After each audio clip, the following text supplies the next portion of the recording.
नमस्कार। आप सबका हमारे चैनल पर स्वागत है। इस वीडियो में हम आपको बताने जा रहे हैं कि रामायण का कजाकिस्तान से क्या संबंध है। बहुत कम लोगों को पता है। कहीं कहीं उल्लेख राजस्थान का भी मिलता है। रामायण में एक प्रसंग आता है जब भगवान राम लंका जाने के लिए समुद्र से रास्ता मांगते हैं, उन्हें रास्ता नहीं मिलता है और फिर नाराज होकर राम अपना धनुष उठा लेते हैं। किस लिए? समुद्र को सुखाने के लिए। तो उन्होंने आग्नेयास्त्र, जिसमें शक्ति होती है कि वो पानी को सुखा दे, वो ब्रह्मास्त्र के बराबर काम करता है। वो ब्रह्मास्त्र से भी कम भी नहीं है। बहुत सारे लोग सोचते हैं कजाकिस्तान जो जगह है वहां की धरती भी लाल है। बहुत कम लोग जानते होंगे कि कजाकिस्तान का रामायण से कोई संबंध भी हो सकता है। तो जब भगवान श्री राम नाराज हो गए, क्योंकि उन्हें तो समुद्र क्रॉस करना था, समुद्र रास्ता दे नहीं रहे थे, तो अपना जो धनुष उतान देते हैं। अब समुद्र देवता डर जाते हैं। इतने में समुद्र देवता भागते हुए आते हैं और उन्होंने अपनी गलती के लिए क्षमा मांगा और बताया कि राम चाहें तो वानरों की सेना की सहायता से समुद्र पर लंका तक के लिए पुल बना सकते हैं। उन्होंने कहा कि नल और नील के पास ऐसी शक्ति है कि जब ये पत्थर डालेंगे तो पत्थर पानी में तैर जाएगा। तो भगवान श्री राम थोड़े से शांत हो जाते हैं, पर भगवान श्री राम कहते हैं कि मेरे सभी वान अमोघ हैं। जिस भी वान का एक बार संधान हो जाता है तो उसे कहीं ना कहीं तो छोड़ना ही पड़ता है।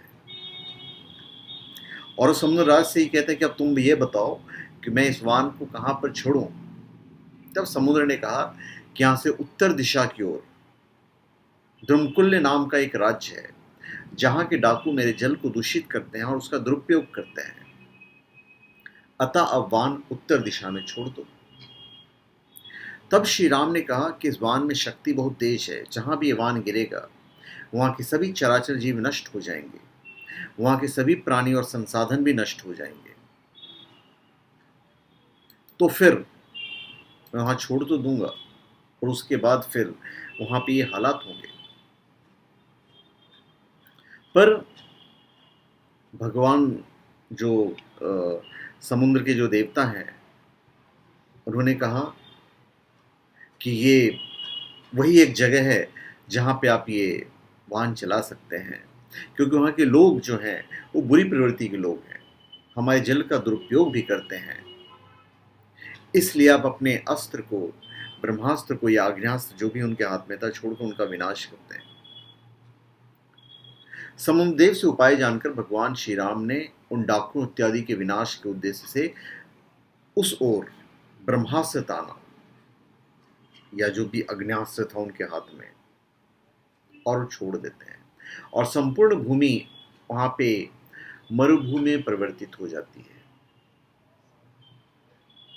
भगवान श्री राम को पता था कि वहां न जाने जितने भी जानवर वगैरह होंगे वो सारे के सारे मारे जाएंगे,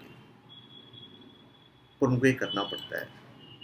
पर साथ में वे वरदान भी देते हैं कि वहां पे सुगंधित और दिव्य औषधियों का भी निर्माण होगा, जो वहां के जीव और जंतुओं के काम आएंगे। कहते हैं उसके बाद वो भूमि हमेशा के लिए मरुभूमि बन गई और वहां के समुद्र का जल भी सूख गया। और आज भी उस भूमि को हम रेगिस्तान कहते हैं, और कुछ लोग थार रेगिस्तान भी कहते हैं। कुछ लोगों का मानना है कि वो राजस्थान पे गिरा था। तो एक्चुअली में जो प्रूफ कहता है वो ये है कि आज का कजाकिस्तान ही वह द्रमकुल्य देश था। आज भी किजिल कुम दुनिया का 15वां सबसे बड़ा मरुस्थल है, और ये रेगिस्तान किजलुम कुम मरुस्थल के नाम से जाना जाता है, और जहां पर लोग बसे हैं, और वहां की मिट्टी आज भी लाल है। भगवान राम ने आशीर्वाद भी दिया था कि आने वाले समय में वहां की बहुत सी औषधियां निकलेगी जो मानव कल्याण के लिए बहुत उपयोगी साबित होगी, और यह स्थान औषधि गुणों से भरपूर है और यहाँ पर जो भी वनस्पति मिलते हैं वो संसार में कहीं और नहीं मिलते हैं। जगह का थोड़ा सा मतभेद जरूर है। कुछ लोगों का ये मानना है कि भगवान राम ने वान आज के राजस्थान में चलाया था, लेकिन बहुत सारे इतिहासकार इस बात को नकारते हैं और तथ्य रखते हैं कि राजस्थान में ऐसी कोई भी औषधि के भंडार नहीं पाए जाते हैं जो रामायण में वर्णन की गई है। तो कजाकिस्तान की धरती में आज भी वो रेडियो एक्टिव गुण मिलते हैं जो ब्रह्मास्त्र या अग्न्यास्त्र जैसे प्रलयकारी अस्त्र का प्रमाण देते हैं। तो ये सबूत है। तो कजाकिस्तान का इस तरह से हमारे रामायण के साथ संबंध है। राजस्थान के अलावा बंगाल और उड़ीसा में वान गिरने के भी अनुमान लगाए जाते हैं। वहां भी 2 नदियां बहती हैं, लेकिन उनका कोई ऐसा आधार नहीं दिखाई देता। ज़्यादातर विद्वान कजाकिस्तान की किजिलकुम मरुभूमि के दावे को ही सही मानते हैं। उनके अनुसार इस बात की संभावना है कि हजारों साल पहले इस इलाके में जलदस्यु रहते रहे हों, जिन्हें वाल्मीकि ने आभीर नाम से संबोधित किया है। और इस बात की संभावना है कि वो जलदस्यु पूरे अरब सागर और हिंद महासागर के इलाकों में लूटपाट करते रहे हों, जिसकी कहानी को रामायण में इस तरह से बताया गया। भारत में कुछ लोग ये भी दावा करते हैं कि द्रुमकुल्य में जिस आभीर जाति पर ब्रह्मास्त्र या अग्न्यास्त्र चलाने की बात कही गई है वो दरअसल अहिर जाति के हैं। तो इस आधार पर यह बताने की कोशिश होती है कि भगवान राम ने अहिरों के समूल नाश करने के लिए ब्रह्मास्त्र चलाया था।